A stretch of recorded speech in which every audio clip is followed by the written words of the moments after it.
J'appelle l'amendement numéro 83 défendu par Monsieur Hetzel. Merci beaucoup, Monsieur le Président. À travers cet amendement, se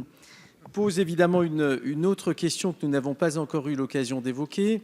qui est celle de la transparence vis-à-vis de celles et ceux qui sont les collaborateurs directs des ministres et des secrétaires d'État. En effet, à travers un certain nombre de dispositions qui ont été mises en place au fil du temps, et c'est une bonne chose, les rémunérations, bien entendu, des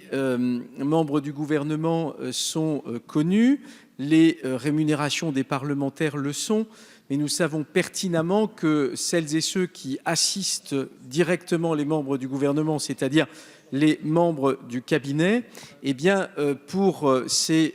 collaborateurs très proches du ministre, il n'y a aucune information sur leur rémunération, alors qu'ils jouent, on le sait, un rôle extrêmement important, évidemment les directeurs de cabinet, ainsi que les autres membres des cabinets.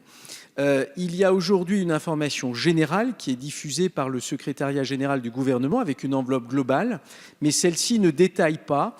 quelle est la rémunération de chacun des membres. Et nous le savons, dans un certain nombre de cas, cette rémunération peut être très supérieure à celle des ministres eux-mêmes.